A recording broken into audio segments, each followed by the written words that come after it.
सरकार भले कोई बने, कोई चिंता नहीं है। आप जमीन आशीर्वाद दीधो है वोतरो मजबूत है कि रोनीवाड़ा थी लेने जयपुर की विधानसभा तक और क्षेत्र की तो धूल दीधी।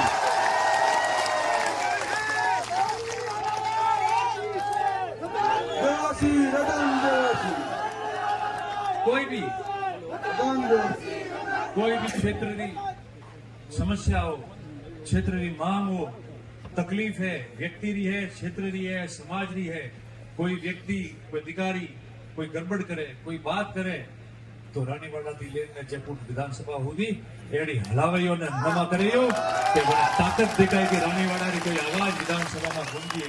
मैं 10 साल गूंजी आई, ये गूंगा नहीं गूंजो। क्या 47 हो गया? माननीय मंत्री जी पढ़ने दीजिए, माननीय मंत्री जी अध्यक्ष महोदय, मैं जवाब मेरे पास क्वेश्चन आवर में आपका दूसरे का कोई इन्वॉल्वमेंट नहीं है। अध्यक्ष महोदय, आपकी व्यवस्था है पुरानी। अध्यक्ष महोदय, जवाब मेरे पास आ गया, मैंने पढ़ लिया उसको। वो मुझे बदलना होगा, बदल दूंगा। आप बैठिए, आपको अनुमति नहीं है, बिना अनुमति के आप नहीं खड़े हो सकते। बैठिए। खड़ा होना है साथ में। मैंने नहीं दी। देने का अधिकार मेरा है, देने का अधिकार मेरा है, आपका नहीं है। हाँ, नहीं अनुमति, आप राजो। माननीय अध्यक्ष महोदय, हाँ, इसको मैंने पढ़ लिया है। हाँ। मैं सप्लीमेंट इसमें चलो पूरा प्रश्न पूछिए। यस, मैं सप्लीमेंट। अध्यक्ष महोदय, इसमें जवाब में जो खंड 2 में माननीय मंत्री महोदय ने जो जवाब आया है, मैं आपके माध्यम से ये पूछना चाहता हूँ कि मेरा सवाल ये था कि जो नवगठित जिले हुए, जिसमें नवगठित सांचौर जिले की बात हुई है, उसमें जो ज्ञापन आपको प्राप्त हुए, उसमें जो सीमाओं में उन्होंने जो छूट मांगी है, वापस आपको एक्सरसाइज करके उसमें जो सीमाएं में परिसीमन करना है, पूर्ण सीमांकन करना है, उसके बारे में पूछा है।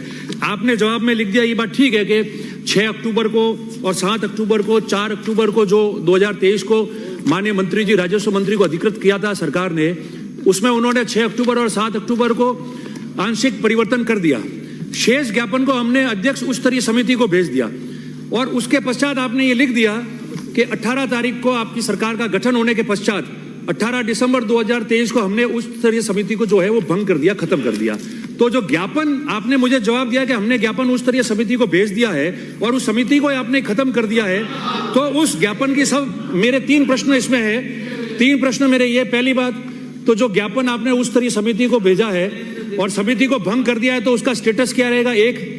नंबर 2 प्रश्न ये है कि मैंने ये जवाब मांगा था कि आप उन ज्ञापन में क्या उनको परिसीमन, पूर्ण सीमांकन या आंशिक संशोधन की मांग जो की गई है, जिसके लिए उन्होंने धरना दिया था और आपके लोगों द्वारा कमिटमेंट किया था सरकार होने के 1 महीने में हम कर लेंगे, तो क्या आप उसमें परिसीमन, पूर्ण सीमांकन या फिर आंशिक संशोधन उन ज्ञापनों के आधार पर करेंगे कि नहीं करेंगे? ये 2 प्रश्न मेरे हैं माननीय मंत्री जी।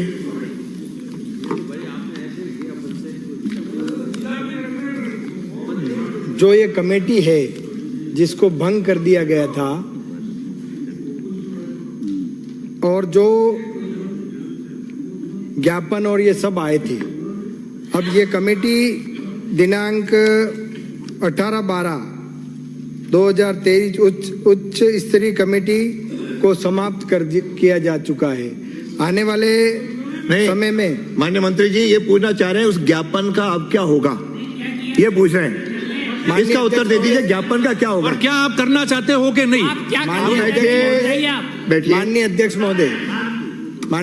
महोदय, क्योंकि जिले की गठन करना और जो कमेटी के माध्यम से था उस कमेटी को भंग कर दिया गया है।